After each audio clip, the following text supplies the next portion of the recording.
Seguimos entonces en esta serie, Cristo, la vida que compartimos con el Padre. La serie, ¿cómo se llama? En la escuela de Cristo, ¿verdad? El Evangelio de San Juan, capítulos 13 al 17.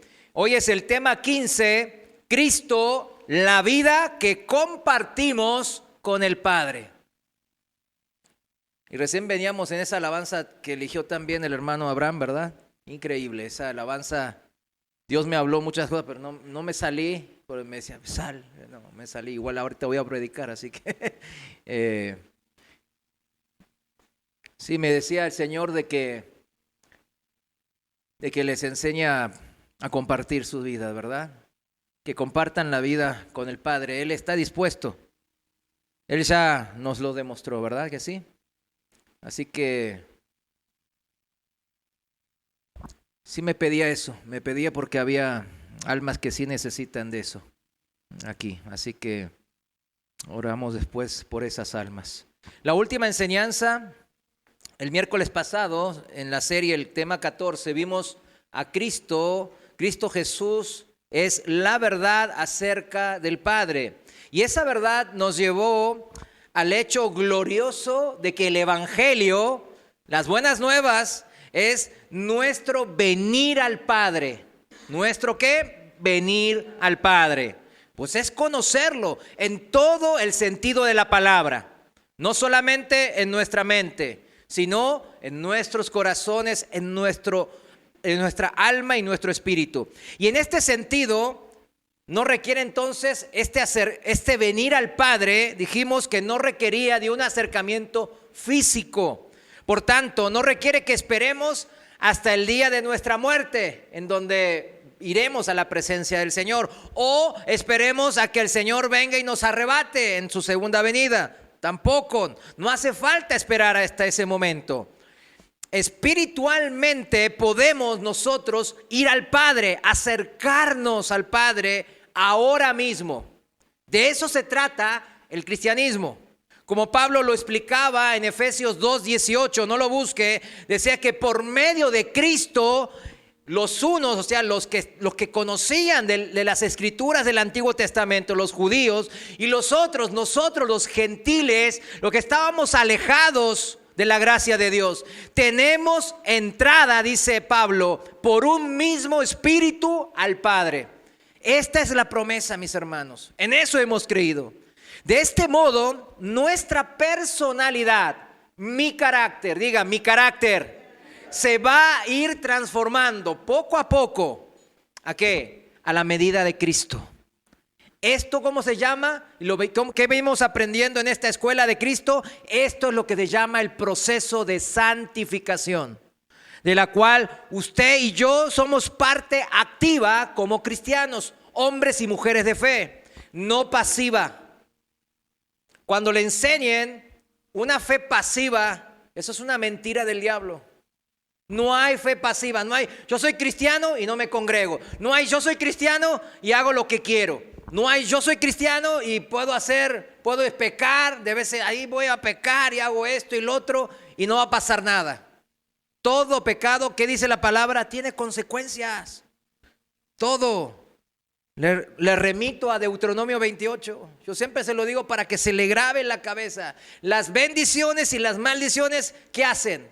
Nos persiguen y nos alcanzan. ¿De acuerdo a qué? A nuestra obediencia o a nuestra desobediencia. Es todo. Esa es una ley espiritual, una ley de Dios. ¿Cuántos dicen amén a eso? Amén. Bueno, aquí yo sé que ustedes y un servidor hemos aprendido esto juntos.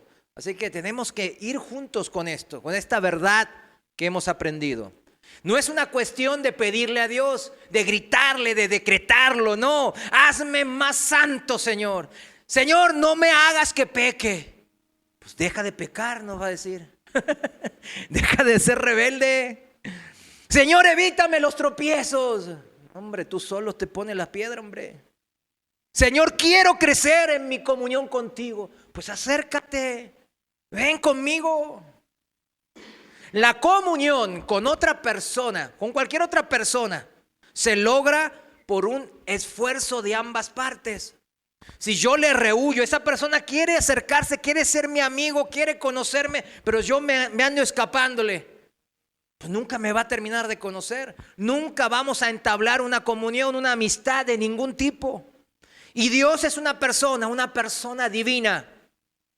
Y es la única persona que nosotros necesitamos para poder, ¿nosotros qué? Ser seres espirituales vivos, santificados. Cristo, mis hermanos, Cristo ya hizo el gran esfuerzo de su parte. Viniendo a este mundo como criatura, como hombre. Viniendo por y para nosotros. Con un objetivo claro para salvar nuestras almas. Compartiéndonos del pensamiento, la doctrina del Padre. Con una paciencia. Ahí vemos en los evangelios. Cuánto Él amaba a todos. Y todos se le estaban dando y dando. Y Él con una paciencia sublime, una y otra vez les explicaba las cosas. Muriendo, una muerte atroz, y resucitando de los muertos. Él hizo ya el esfuerzo y nos los demostró y está registrado, y en eso hemos creído. Su dedicación por nosotros a lo largo de los siglos se vio plasmada en la Biblia. Ahí está escrito. Y ahora nos toca a nosotros, a usted y a mí, debemos de poner de nuestra parte ahora. No para ganarnos la salvación, claro que no. Esa ya la ganó Cristo en la cruz por nosotros. Pero debemos de poner de nuestra parte como un esfuerzo que nace de nuestro amor en Cristo. Es claro, ¿verdad? Cuando hacemos las comparaciones de personas a personas, cuando no hay amor, no nace hacer cosas. Pero pregúntele a una madre todo lo que hace por sus hijos. Y es puro sacrificio, puro sacrificio.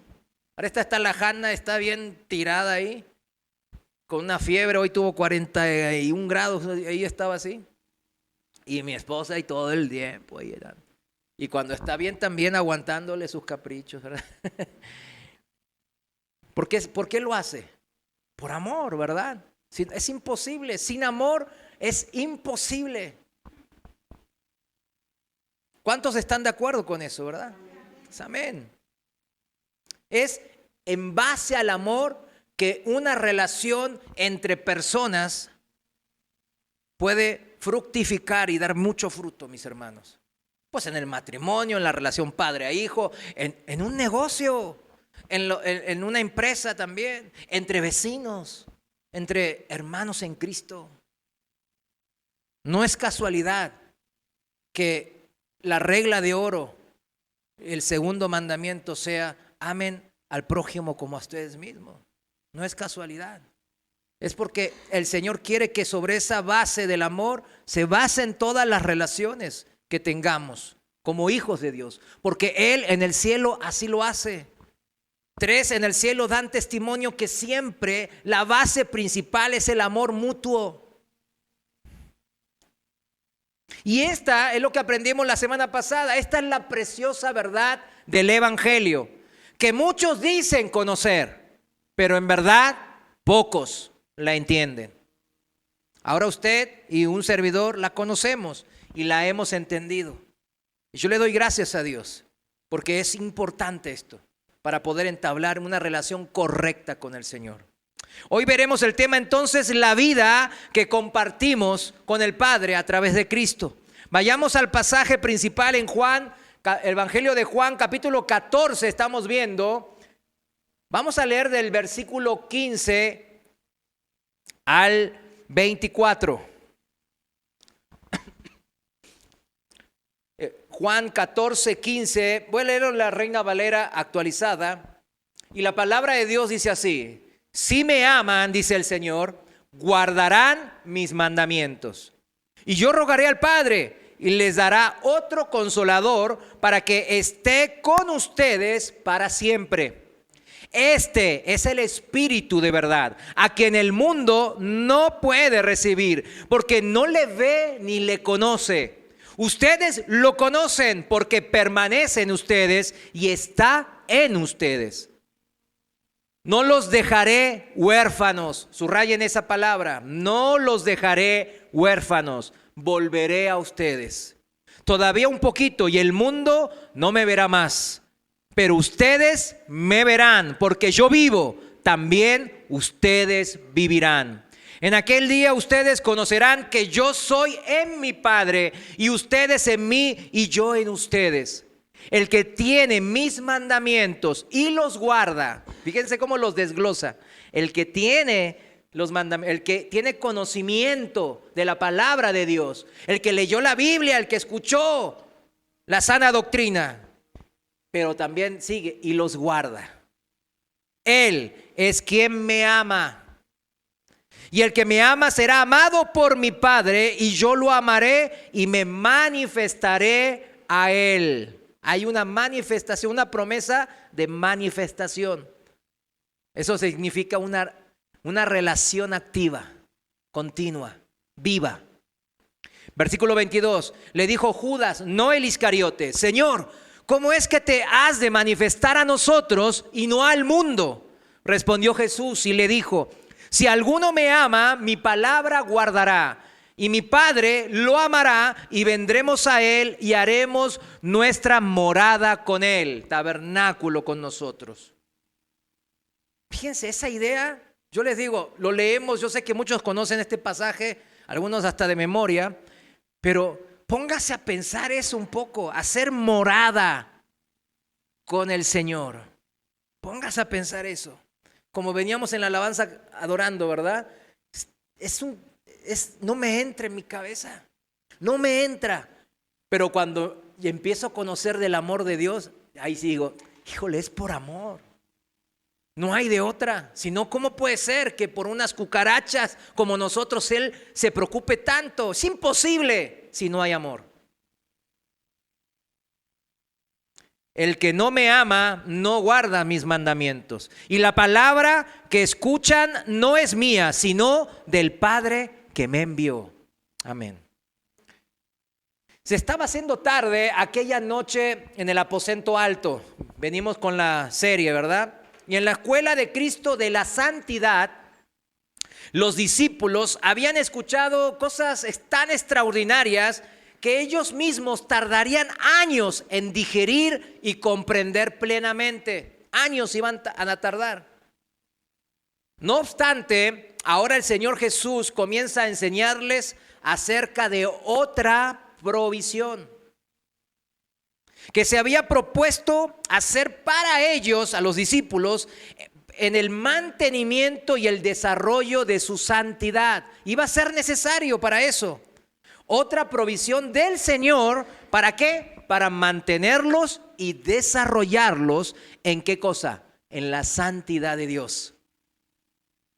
La santidad de Dios no es un juego. Por eso tenemos que aprender bien esto de la santidad, mis hermanos. No es que yo sea, ay, mira, el hermano se volvió medio fariseico, ¿verdad? Eso es lo que dice el mundo. El otro día el pastor Chuy predicó de la ropa, ¿verdad? Cómo vestir prudentemente, ¿no? Decorosamente. Y ahí veo en los comentarios, este Chuy se volvió bien fariseico.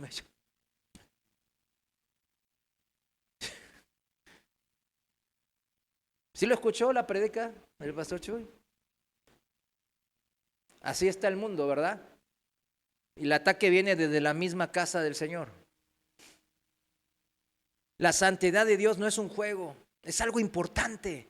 Por eso todo el tiempo en los evangelios tiene que ver con la santidad, mis hermanos. Por esto, cuando usted leía estos pasajes de el evangelio de San Juan, capítulos 13 al 17, que dice, no puede ser tantos capítulos antes de su muerte y resurrección. Le dedica muchos capítulos el Señor a una sola noche.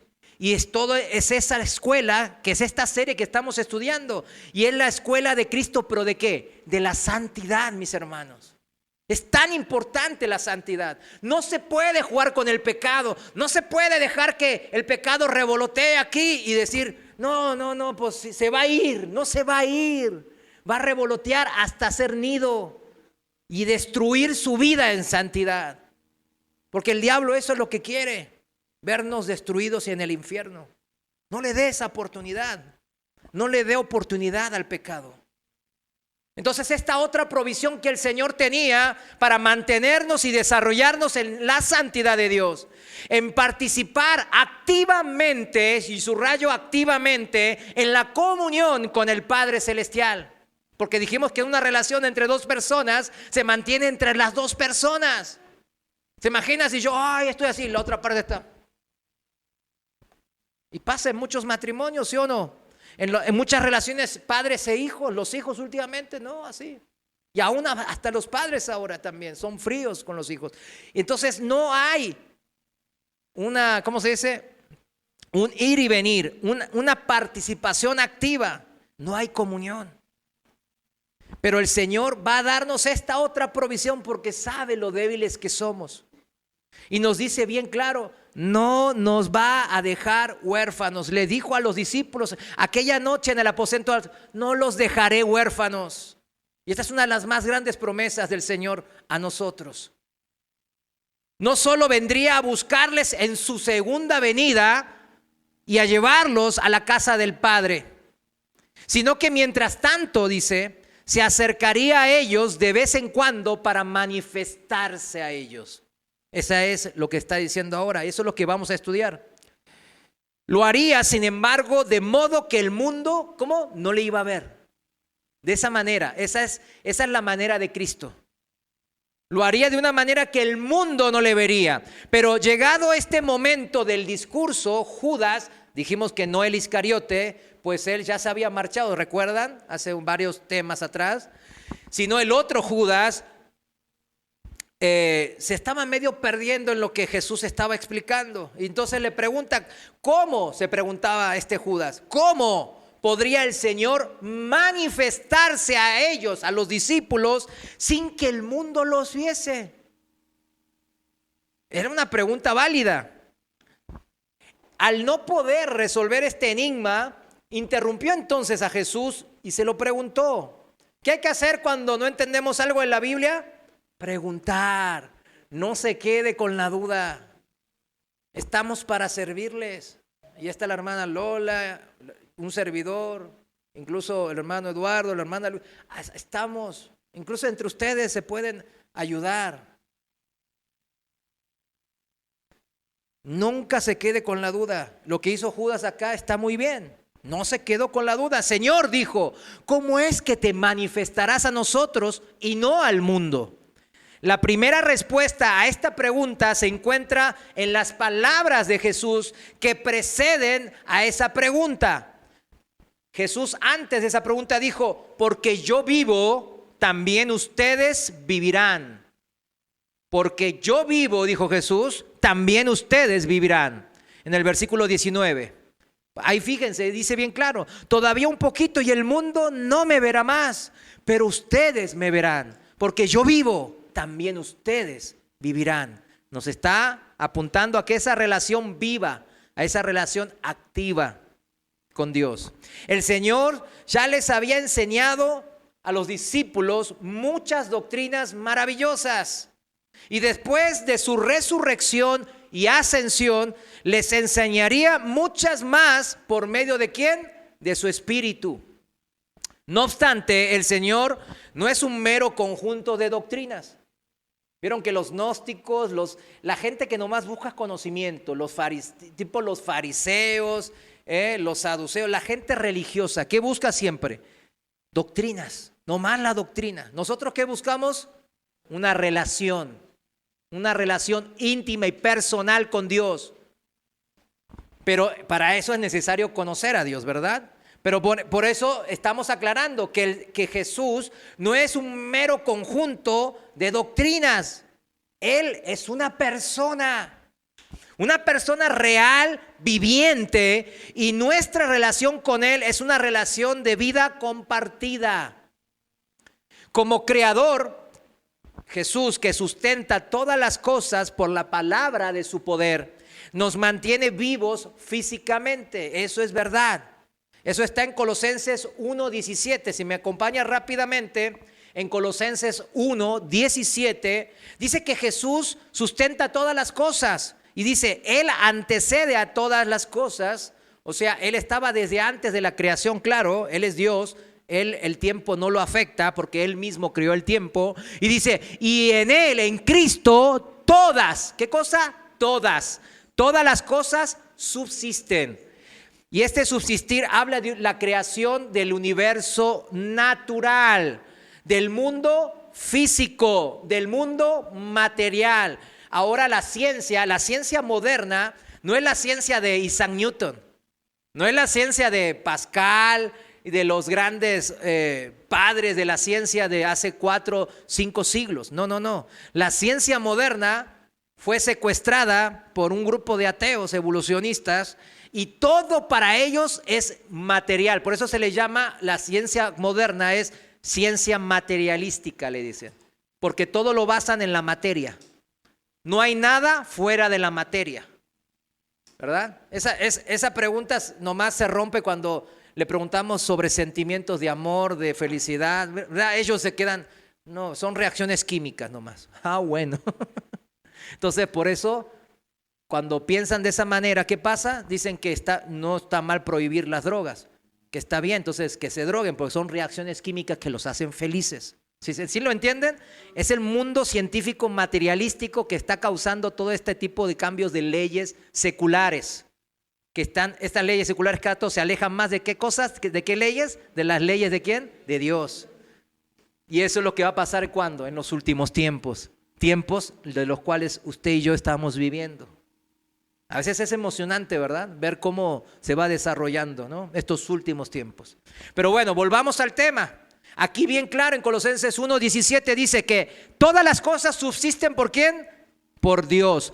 La creación material, natural, el mundo físico se sustenta por las leyes naturales, científicas, por así llamarlos, que Jesucristo creó.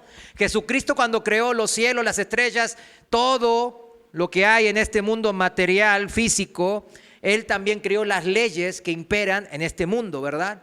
Y esas leyes las estudian las ciencias de las matemáticas, la lógica, la física, la química, la astronomía, etcétera, etcétera, etcétera, ¿verdad?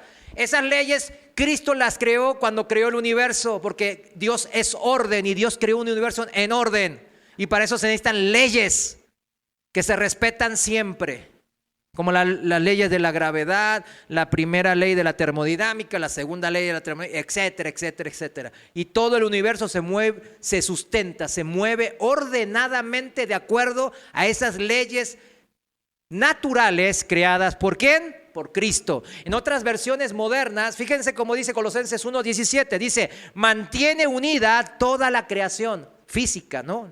La mantiene unida, ¿por medio de qué? Lo que acabamos de decir, las leyes naturales o científicas que creó el Señor, junto cuando creó toda la creación. En otra versión dice, por Él, por Cristo, se mantiene todo en orden. Y en otra versión dice, todo el universo sigue su curso gracias a Cristo. ¿Vieron cómo la palabra nos abre ya nos sentimos científicos, ¿verdad? De repente, ay, ya me siento. Bueno. Pero la vida, mis hermanos, no se reduce a la vida física y gracias a Dios, ¿verdad? Imagínense vivir en ese mundo materialístico que hablan estos científicos ateos. Qué feo, ¿verdad? Nomás somos polvo de estrellas, y ya morimos y ya no existimos en ningún lado del mundo. Imagínense eso, no existir. Póngase a meditar en no existir. No existir. Entonces, gracias a Dios, la vida no se reduce a esa mera vida materialística, vida pura física, ¿no?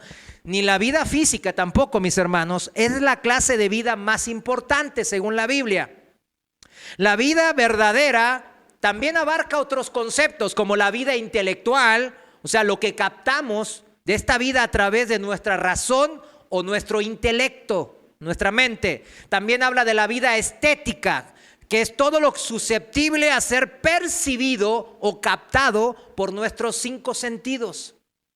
Esa es la vida estética. Y también hay otro plano que es la vida emocional, que es lo que captamos de este mundo real a través de nuestras emociones y sentimientos, que es lo que ahora está tomando, ¿qué cosa?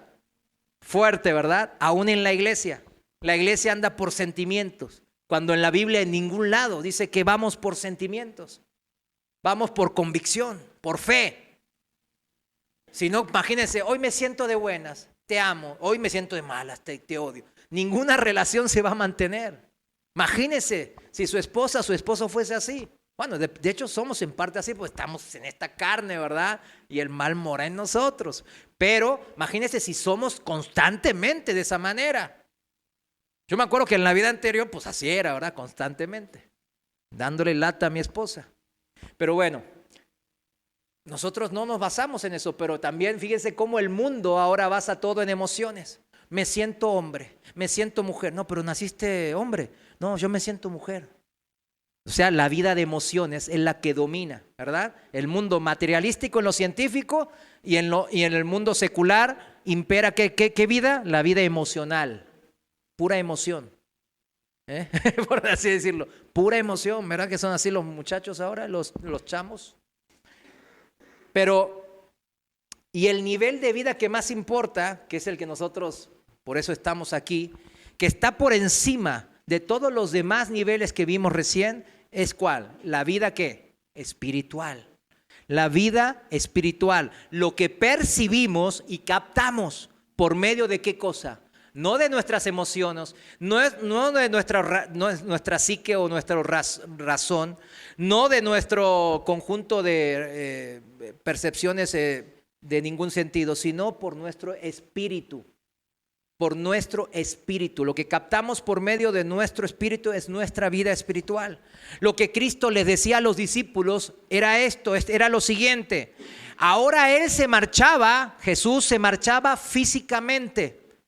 No les dejaría huérfanos, les dice, que queden sin los padres que le dieron la vida. Eso significa, ¿verdad? Huérfano, la palabra significa hijos, gente que se queda sin los padres que le dieron la vida. Y este concepto, mis hermanos, es importantísimo, que se nos quede a nosotros grabado en nuestras mentes y corazones, en nuestro ser interior. Los padres que dejan huérfanos a sus hijos, significa que los dejan, ¿qué cosa? Sin su presencia. Están ausentes, ¿sí lo entiende? O sea, o porque murieron, o porque se fueron, los abandonaron y se fueron lejos, y no están, ¿qué? En la presencia de sus hijos, están ausentes. Eso significa dejar huérfanos a los hijos, dejar a los hijos sin la compañía de los padres, sin su convivencia, sin tiempos juntos, sin compartir sus vidas, sin una comunión.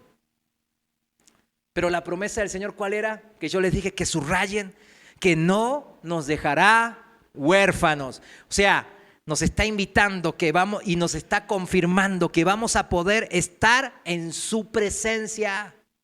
El velo se rasgó y ahora podemos entrar al lugar santísimo en frente de la presencia de Dios. Vamos a estar con su compañía, conviviendo con su amistad, compartiendo el tiempo y la vida con Dios, en comunión íntima y espiritual con el Señor. Eso significa. No los veo muy... amén, ¿verdad? Todos se quedan... sí, ya. Vamos a dar un aplauso al Señor, ¿verdad? Gloria a Dios.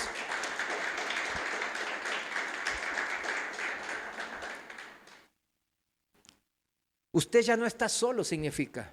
No es huérfano, sino hijo de Dios. Un Dios que no lo deja huérfano, que no lo va a abandonar, que no está ausente, que quiere una relación activa, una comunión activa e íntima y personal con usted. Ese es el Dios en que usted y yo hemos creído. Y para eso hay que ir. Este es el compromiso de Cristo con los discípulos y por ende con todos los hombres y mujeres de fe. Y les continuaría entonces el Señor manteniendo en sí a nivel espiritual, por cuanto Él continuaría compartiendo con nosotros la vida espiritual que Él tiene. O sea, esta vida espiritual está viva ¿por quién? Porque Él nos la comparte. No es que nos nace a nosotros. No es porque por un esfuerzo nuestro nos nació y ahora somos seres bien santos y dignos de la presencia del Señor. No, Él nos dio vida. Él nos vivificó en nuestro espíritu. Y aquí viene lo importante, dice, y de vez en cuando Él se iba a manifestar en nuestras vidas, dijo el Señor. Sin embargo, es justamente aquí donde surge el problema que tenía Judas. ¿Cómo podría el Señor manifestarse a ellos, los discípulos, sin manifestarse al mundo? Y vamos a compartir unas analogías sencillas para entender esto. Nosotros, la verdad, tuvimos muchísimo más tiempo que Judas en ese momento en el aposento alto. Él estuvo 3 años, pero prácticamente los discípulos no entendían. Nosotros tenemos los 4 evangelios, las cartas paulinas, etcétera, etcétera, todo escrito y bien así, ¿no? Y ya hasta tenemos Biblias que relacionan con el Antiguo Testamento, Biblias de estudio, ¿verdad? Nosotros tuvimos muchísimo más tiempo, muchos más maestros, muchas más Biblias de estudio, el Strong, etcétera, etcétera, para reflexionar sobre este tema. Nosotros podemos buscar analogías que nos ayuden a comprender cómo sucede este tema que acaba de mencionar. Estamos en una posición mucho mejor que Judas o los discípulos en aquel entonces en el aposento alto. Fíjense, por ejemplo, una analogía en una carta confidencial entre 2 amigas íntimas. Entonces, son amigas de toda la vida y se conocen de toda la vida. Entonces se mandan una carta, pero usted la ve, esa carta y la empieza a leer. Pero usted desconoce los secretos íntimos, las maneras de cómo se llaman, las claves que tienen de cómo llamarse o llamar a tal o mencionar tal o hablar de tal cosa. Y usted no los va a entender a la perfección. Quizás, bueno, está escrita en español, entonces la entiende básicamente la carta, pero no todo, no a profundidad. Existen entre esas personas que se conocen íntimamente unos intereses comunes, una relación personal de muchos años y nosotros no podemos entender con profundidad esa carta entre esas amigas. Otra analogía es esta. ¿Quiénes tienen mascotas? ¿Verdad? Casi todos, ¿verdad? Un perro, un gato, un pajarillo, ¿verdad? Lo que sea. Usted puede, los que tienen mascotas y los que no tenemos mascotas, ¿verdad? Igual, podemos comprender bastantes cosas, ¿verdad? De que ese perro, ese gato que usted tiene ya durante quizás algunos años, vieron que los conocen como son, ¿verdad? Saben qué les gusta o a qué miembro de la familia les pueden así mover la cola y ya lograr algo, a quién hacerle así y ya lograr su propósito, con quién portarse mal y con quién portarse bien, pues saben. Pero imagínese que lo vea a usted comiéndose un buen corte, un buen filete, ¿verdad? Como lo que comimos ahí, un buen como elote asado, ¿eh? Entonces, el perro comprende que usted está disfrutando, teniendo un placer al experimentar esa comida, ¿verdad? El perro lo ve y también debe estar así, ¿no? Con la baba toda ahí, ¿no? Pero el perro debe saber que usted está a gusto comiendo ese filete o el elote. Un perro tiene un estómago o un gato, ¿no? Igual que los seres humanos, y sabe lo que es tener hambre y conoce el placer de satisfacer el hambre comiendo. O sea, el perro, el gato lo saben. Entonces, cuando lo ven a usted, sabe que usted está bien a gusto. Sin embargo, si enseñamos a ese perro o a ese gato o a esa mascota un cuadro de Da Vinci, ¿no? De Miguel Ángel, no sé, un cuadro precioso, ¿no? De un gran escultor o un pintor, digo. Entonces, el perro, la mascota, va a quedar como estaba antes. No va a apreciar la calidad y la creatividad de la pintura. ¿Sí lo entiende? No lo va a hacer. El arte para esa mascota no significa nada en absoluto. Tal vez olerá la pintura, lamerá y si le permitimos hasta lo agarrará con los dientes, ¿verdad? Para masticarlo o llevárselo a enterrar, yo qué sé. Pero estas son las únicas maneras que tiene esa mascota de conocer lo que le rodea. Ahí está, ahí llega. No posee un espíritu humano. Por tanto, jamás podrá llegar a comprender ese cuadro. Jamás va a entender la creatividad y el arte involucrada en ese cuadro. Aquellas cosas que nos aportan placer gracias al espíritu humano. que poseemos por tener el espíritu humano, más allá de la experiencia limitada de un perro, una mascota, ¿verdad? El artista, al hacer ese cuadro, nos revela qué cosas: pensamientos, su concepción del mundo, de la belleza, etcétera, ¿no? Y él escribió y tiene ese don de la pintura y hizo un cuadro bellísimo. Pero el perro, la mascota, aunque puede ver el cuadro, es incapaz de recibir esta revelación de arte por parte del artista. Es imposible. A menos que usted diga, no, mi perro no, se queda ahí pensando. Dice, no, dice, wow, wow, dice, dice, wow, wow. Da Vinci, dice, no, pues no. De modo, mis hermanos, que al darnos su Espíritu Santo, el Señor Cristo, ha abierto nuestros ojos para ver un mundo lleno de ¿qué? De significado y motivos de gozo espirituales.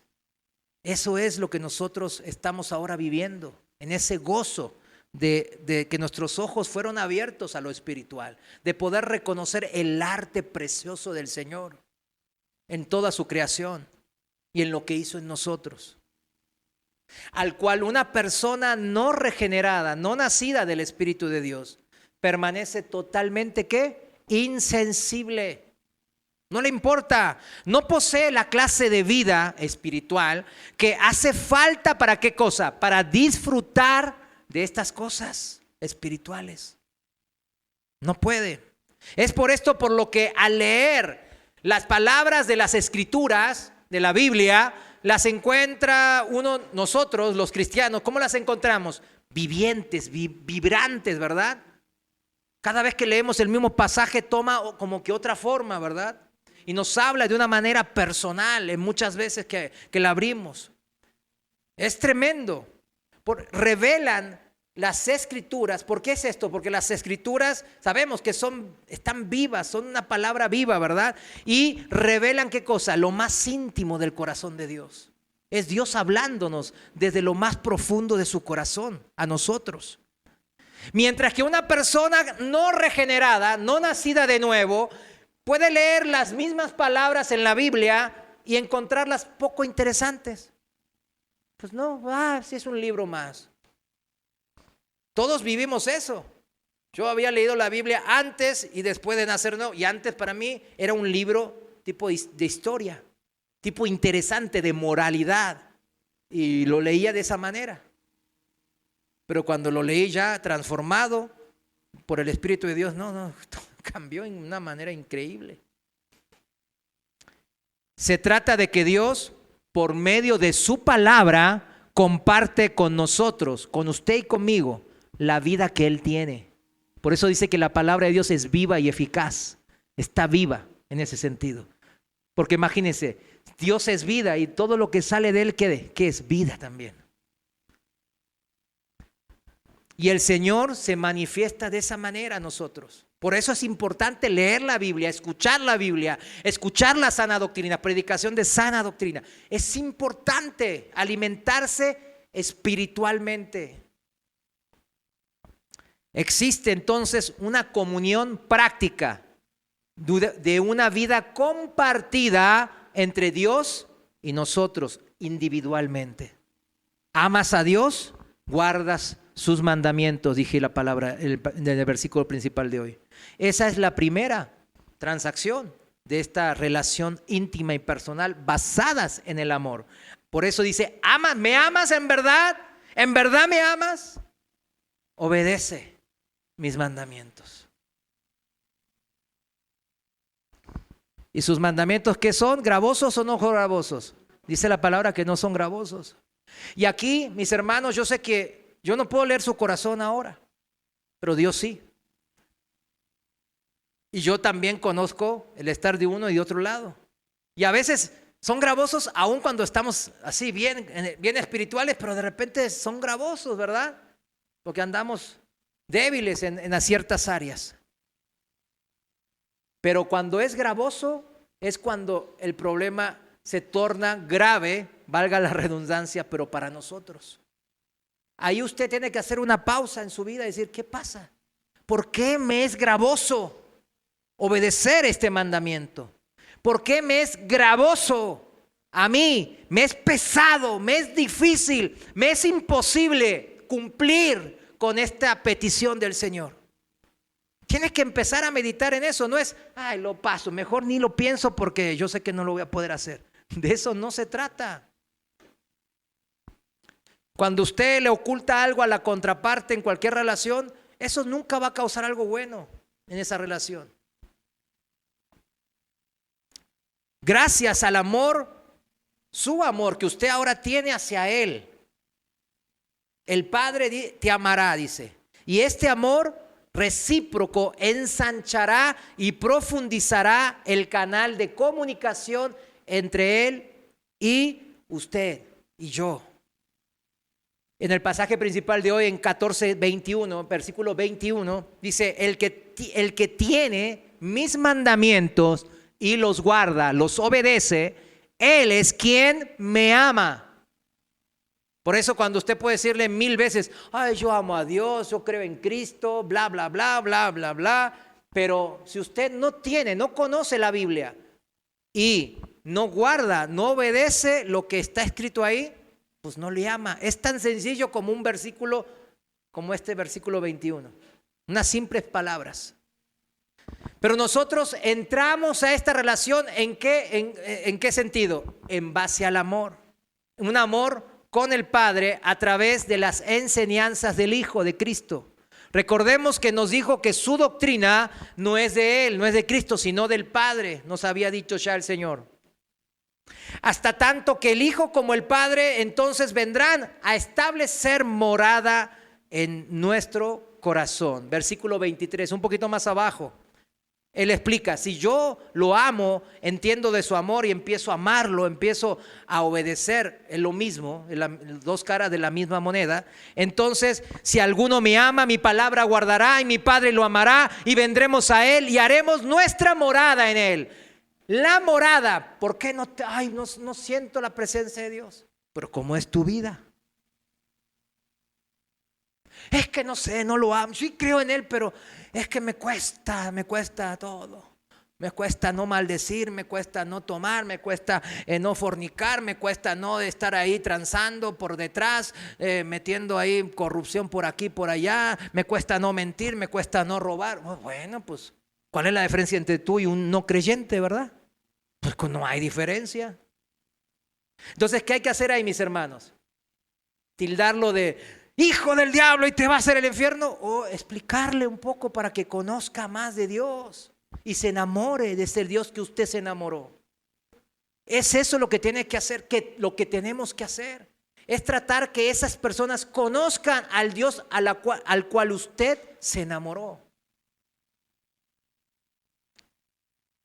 Este pues es el ministerio maravilloso que nos dejó nuestro Señor y que Él mismo realiza por medio de nosotros mediante su Espíritu. Se manifiesta a nosotros. De hecho, se trata de un ministerio tan importante del Señor ahora, del Señor que se manifieste recurrentemente, viene en nuestras vidas. Es lo que acabamos de leer en el pasaje principal. Y eso es importantísimo, porque tras su resurrección, justo antes de que Él ascendiese al trono, el Padre dio a sus discípulos unos cuantos ejemplos vívidos y visibles de este manifestarse de vez en cuando. Juan, el apóstol, nos explica en Juan 21, versículo 1, Juan capítulo 21, versículo 1 dice, después de esto, Jesús se manifestó otra vez a sus discípulos junto al mar de Tiberias. Juan, aquí el apóstol Juan dice otra vez, porque antes de esta ocasión el Señor se había manifestado a sus discípulos en diversas ocasiones y en diversas maneras. Y esas son las maneras cuando el Señor se manifiesta en su vida, que usted tiene que reconocerle y encontrarlo y salir a su encuentro. Volviendo al caso de los discípulos, se trataron de momentos en donde Jesús se manifestó visiblemente, de modo que le podían ver con sus ojos y tocar con sus manos. Nosotros pues no podemos esperar que Cristo se manifieste de esa manera visibles quizás. Aunque yo he citado varios ejemplos, ¿no? En el Medio Oriente, ¿no? Y en el Extremo Oriente, en donde padecen una persecución horrible y el mismo Señor se les apareció. Nosotros en general no podemos esperar ese tipo por ahí de encuentros, pero lo que hizo para estos discípulos hace 2000 años, en un sentido visible y físico, en aquellas ocasiones, lo puede hacer con nosotros en un sentido espiritual de vez en cuando también. ¿Recuerdan el camino de Emaús? ¿Sí lo recuerdan? En Lucas capítulo 24. Por ejemplo, ahí 2 discípulos iban camino a Emaús, iban a regresar a sus casas, ya decepcionados. Siempre no era el líder como David. Pues, híjole, lo mataron como si fuese un animal. Y él hizo tantas buenas cosas, qué horrible. Ya se iban decepcionados estos discípulos. Y un forastero se les apareció junto al camino a estos discípulos que andaban cabizbajos y desanimados y se dirigían hacia Emaús. Este forastero comenzó a exponer las escrituras y mientras iban caminando, estas escrituras del Antiguo Testamento comenzaron a irradiar ¿qué cosa? Vida y gloria, de modo que sus corazones comenzaron a arder dentro de ellos. Fue el mismo Jesús resucitado quien se les había acercado y se les estaba manifestando por medio de ¿qué? De su palabra. O sea, recordemos eso. Sí, en ese caso se les presentó Jesús en forma física, lo podían ver y lo podían ¿qué? Tocar. Aunque en el camino de Emaús no lo reconocían, como que tenía un haz, ahí como que no era tan vívida, ¿no? O estaba medio cubierto. Pero lo importante es ¿qué fue? Que él estaba físicamente ahí o la palabra que él hablaba, que calentó sus corazones y ardía en sus corazones. La palabra fue. 2000 años después, ¿qué es lo que hizo arder su corazón y sacarlo del mundo? La palabra. Lucas 24:27 dice, comenzando desde Moisés y todos los profetas, o sea, todas las escrituras del Antiguo Testamento, Jesús les interpretaba todas las escrituras lo que decían de él. Eso le estaba abriendo los ojos espirituales. Al llegar a su propia casa, los discípulos lo convidaron a Jesús a compartir la cena con ellos. Y en la mesa, ahí lo reconocieron como el Señor Jesús.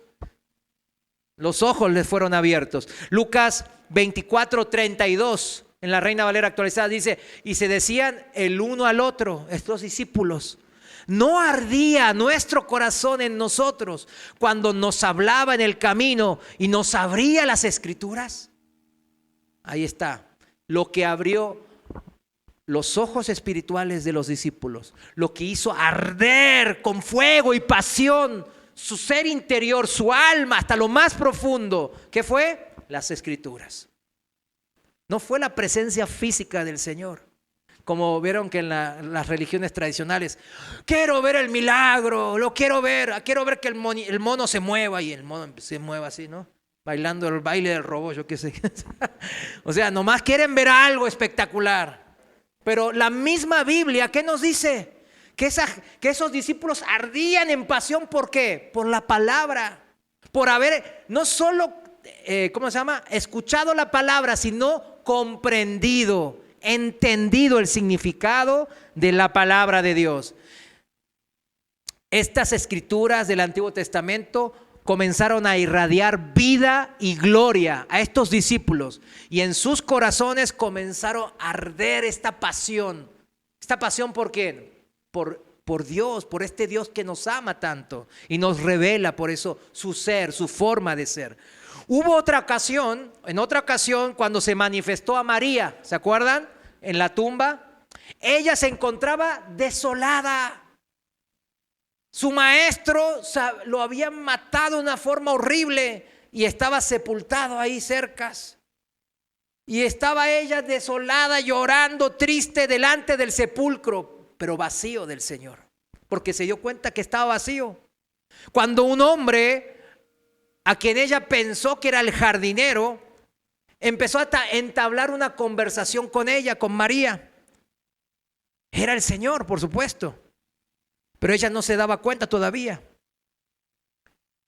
Pero en esta ocasión, en la tumba vacía, no se puso el Señor a darle una exposición teórica o doctrinal de los profetas del Antiguo Testamento, como más o menos lo hizo con los 2 discípulos camino a Emaús, sino que le anunció a María la nueva relación que acababa de inaugurar el Señor. Yo subo a mi Padre, a vuestro Padre, le dice a María, a mi Dios y a vuestro Dios. Les estaba diciendo, esta es la relación nueva. Le puedes llamar Abba Padre. Ese es tu Dios, el creador del mundo, el Dios todopoderoso. Ese es tu Padre ahora. Wow. Esta relación resultó tan real, tan vívida para María, tan rebosante, que empezó a sobre rebosar las energías de la vida eterna en lo más íntimo de ella. Y tras ese encuentro, María, abandonó el sepulcro vacío para siempre. ¿Para qué ir al sepulcro vacío? Dice, no, ¿verdad? Ahí ya no, pues no hace falta. Yo conocí al Dios vivo. Había descubierto la realidad de ¿qué cosa? Del Señor viviente, de la relación viva con el Señor.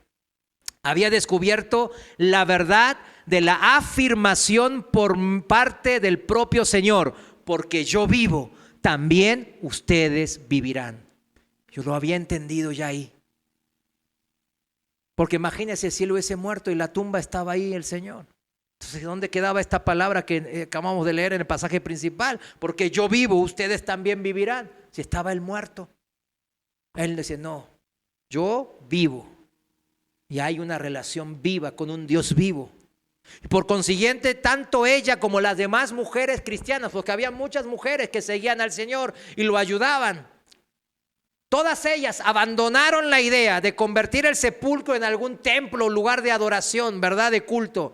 No se erigen templos a los que están vivos, mis hermanos. ¿Verdad que no? No.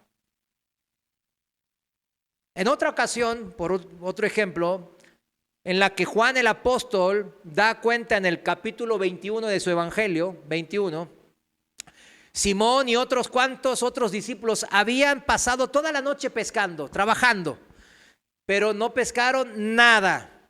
Cuando al amanecer se percataron de la presencia de un extraño en la orilla, en la playa, le preguntó desde la playa si habían pescado algo. Se había rendido fruto su trabajo de toda la noche. Y cuando los discípulos contestaron, no, nada, no pescamos nada. Este extraño les dijo que echasen las redes a la derecha. Lo hicieron y pescaron una gran cantidad de peces. Juan fue el primero en darse cuenta de que era el Señor. Pedro, le dijo Juan, es el Señor. Era cierto, el Señor se les había acercado.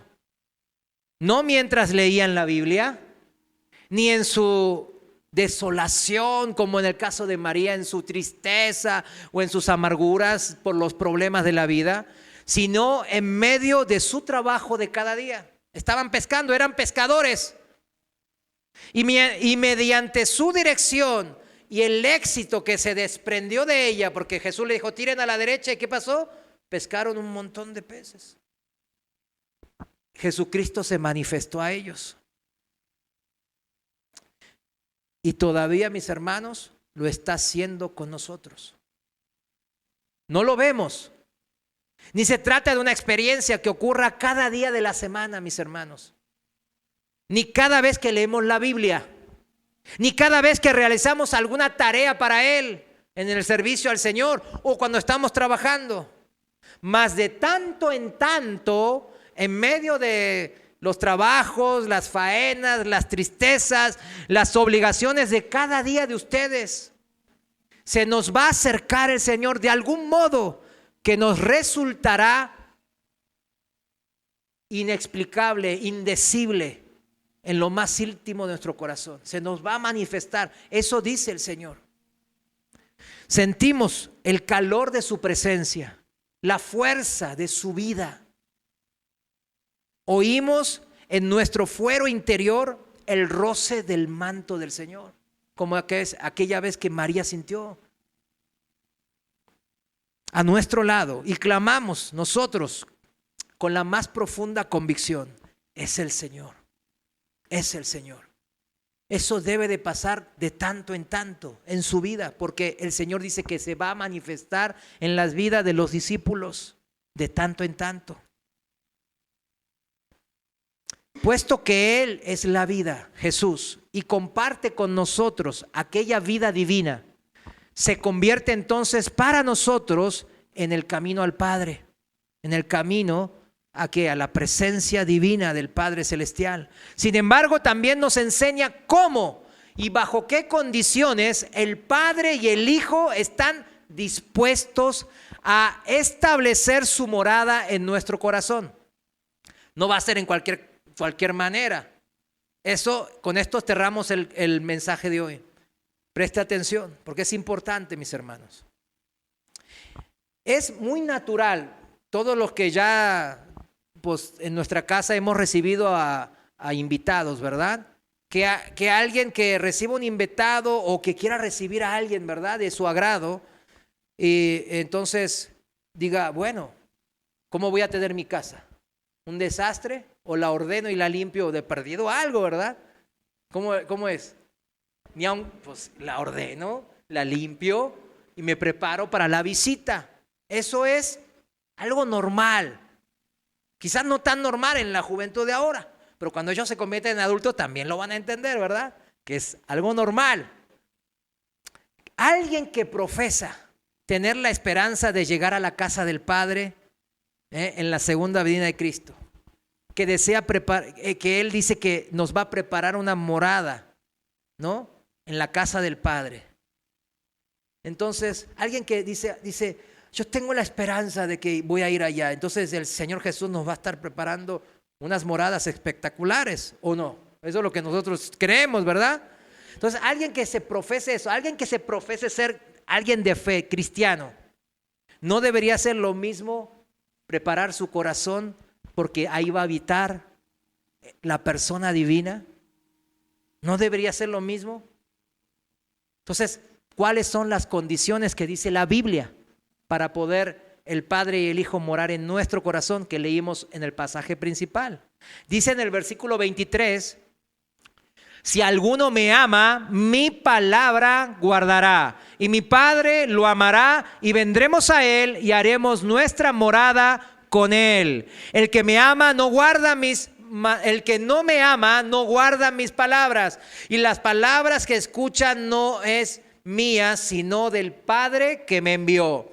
Cuando esperamos recibir a un invitado meramente humano, ¿no?, en nuestras casas, dijimos que sería una cuestión de cortesía, tener en cuenta los deseos de nuestro invitado, qué le gusta, qué le gustaría comer, qué le gusta el agua de horchata o de Jamaica o algún agua fresca o refresco, ¿verdad?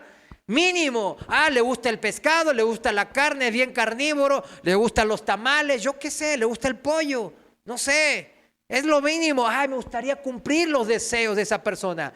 Lo mismo sucede si queremos preparar una morada para el Padre y el Hijo en nuestros corazones. Las condiciones fundamentales son que en primer lugar, ¿qué cosa?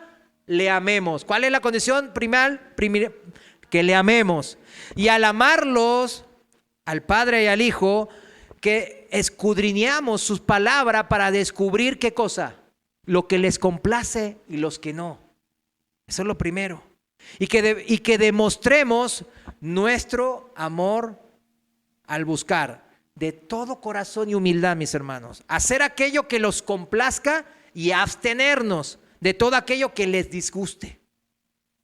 No es algo normal, ¿verdad? Si queremos recibir al Padre, al Hijo, porque yo no siento la presencia de Dios, porque yo creo en Él, pero dice que va a morar el Espíritu en mí, que voy a nacer de nuevo, pero no, me siento igual. No, pues me gusta el pecado, me gusta la fiesta, jaja, vamos a chupar. Yo me he encontrado con muchos cristianos así. O sea, acá yo sé que no hay, pero está lleno. Son la mayoría ahora en la iglesia, la mayoría. Pero hoy el Señor nos está enseñando a usted y a mí cómo es que debemos de preparar nuestros corazones para invitarlo a morar en nosotros. De este modo, mis hermanos, del modo que el Señor pone estas condiciones, de este modo experimentaremos profundamente su amor y su compañía en nosotros. Es increíble eso, mis hermanos. Por supuesto, hay un sentido que el amor de Dios es incondicional. Aquí tengo que hacer esta aclaración porque dice, parece como condicionar el amor de Dios. Él nos va a amar si nosotros nos portamos bien y nos preparamos el corazón. Entonces, usted está hablando de un amor condicional. No, el amor de Dios es incondicional. Él nos amó primero. Él nos amó aun cuando éramos enemigos de Él, pecadores suyos, y continuará amando a todo el mundo. ¿Por qué? Con aquella clase de amor incondicional que Dios tiene. Dios amó al mundo, dice, a todos. Pero aquí lo que estamos hablando en Juan 14, mis hermanos, es de lo que estamos nosotros aquí viendo, es que no estamos hablando de que si el amor de Dios es incondicional, no, estamos pensando en nuestro disfrute, ¿con qué? Mutuo con Dios. ¿En qué cosa? En el amor que basamos ahí. Estamos hablando de ese fluir el amor, de esa relación activa con el Señor, de esa comunión activa, práctica. No estamos hablando del carácter del amor de Dios. No. Es incondicional eso. Pero en la vida diaria, en el día a día con el Señor, nuestro amor debe de ser de esta manera. Es un condicionante que Él pone aquí en Juan 14, bien claro. Que preparemos. Y uno dice, claro que voy a preparar mi casa, mi ser interior para recibir al Padre. Póngase a pensar cómo lo está preparando. ¿Cuántos pecados se les hace fácil? Dicen, ay, Dios es bueno. Dios es amor. Ahí ve toda la mugre, está ahí tirada, el sofá todo sucio. Venga, Señor, Dios del universo, creador de toda la vida, el que murió por mis pecados y me dio vida eterna. Aquí está, siéntese ahí en esa mugre. Le tengo preparado aquí un pescado todo quemado del día de ayer que me sobró. Tome. El pan duro del día de ayer, perdón. Aquí está. No, ni perdón, pero ahí tómelo, cómalo. Nos reímos, ¿verdad? Pero así somos. ¿Sí o no, hermanos? Somos malagradecidos. No disfrutamos entonces de la compañía, del amor con Dios. Y repito, no es que no es incondicional el amor. El amor nos ama como los padres amamos a los hijos. Se portan mal, bien. Ay, lo amo menos. No, los amamos. Si nosotros que somos malos, dice la palabra, amamos así a nuestros hijos, ¿cuánto más el Padre Celestial? Termino. Haríamos bien, mis hermanos, entonces, en unirnos al apóstol Pablo cuando oró por nosotros, por el pueblo, por todo el pueblo de Dios, porque él también sabía cómo éramos, ¿verdad? Cómo somos. Y vayamos al pasaje final, Efesios 3, 14 al 21. Y con esto terminamos. Efesios 3, 14 al 21. Me gusta el título. Dice, para conocer el amor de Cristo. ¿Cuántos quieren conocer más y más el amor de Cristo? Aquí está el pasaje. Hoy Dios le está hablando. Efesios 3, 14 al 21. Dice en Efesios 3, 14 en la Reina Valera actualizada. Por esta razón, dice, doblo mis rodillas ante el Padre, de quien toma nombre toda familia en los cielos y en la tierra, a fin de que, conforme a las riquezas de su gloria, les conceda ser fortalecidos con poder por su Espíritu en el hombre interior, para que Cristo habite en sus corazones por medio de la fe, de modo que, siendo arraigados y fundamentados, ¿en qué cosa? En amor. Toda relación buena, fructífera, que Dios se gusta y quiere, es en amor. Por eso todas las relaciones humanas se basan ¿en qué? En el amor. Fíjense aquí en la traducción viviente cómo dice el versículo 17. Entonces Cristo habitará en el corazón de ustedes a medida que confíen en Él. Echarán raíces profundas en el amor de Dios y ellas los mantendrán fuertes. ¿Qué me mantendrá? Ay, hermano, estoy muy debilitado, el pecado se adueña de mi vida. Ay, está ahí hermano, se escucha mucha música, estoy en la fiesta. Está el puchis puchis atrás, ¿verdad? Ay, estoy en la fiesta y ando ya tomado. Uf. Echarán raíces profundas en el amor de Dios y esas los mantendrán fuertes. ¿Cómo nos mantendremos fuertes? Cuando echemos raíces profundas en el amor de Dios. Amén. Versículo 18. Ustedes sean plenamente capaces de comprender, junto con todos los santos, cuál es la anchura, la longitud, la altura y la profundidad, de conocer el amor de Cristo que sobrepasa todo conocimiento, para que así sean llenos de toda la plenitud de Dios, de toda la santidad, de toda la perfección de Dios. Está a nuestro alcance, mis hermanos, pero de esta manera, mis hermanos, en el amor de Cristo. Lo voy a leer porque es importante, yo creo que es muy importante, porque todos tenemos que tener esta relación con el Señor. Así Él se gusta y quiere que lo hagamos. Lo voy a leer en la traducción viviente, el 18 y el 19. Dice, espero que puedan comprender, dice el Señor, cómo corresponde a todo pueblo de Dios, cuán ancho, cuán largo, cuán alto y cuán profundo es su amor. Es mi deseo que experimenten el amor de Cristo, aun cuando es demasiado grande para comprenderlo todo. Entonces serán completos con toda la plenitud de la vida y el poder que proviene de Dios. Vivir el poder de Dios. Ay, no, en mi vida no hay poder de Dios, no se manifiesta nada, no pasa nada. Mejor vea cuánto ama a Dios, cuán raíces profundas. Todavía no es tarde. Más profunda es su raíz en el amor de Dios, más poder de Dios se manifiesta en su vida. Esa es la manera, no gritando, decretando, Señor, te exijo que me des una casa, exijo que me des una novia, exijo que me des esto, exijo que me des lo otro. Ese es el cristianismo de ahora, tristemente, mis hermanos. Pero nosotros hemos conocido a Dios y hemos aprendido. Cierro porque tengo que cerrar. En la Reina Valera dice, y aquel que es poderoso, 20, y aquel que es poderoso para hacer todas las cosas mucho más abundantemente de lo que pedimos o pensamos, según el poder que actúa en nosotros.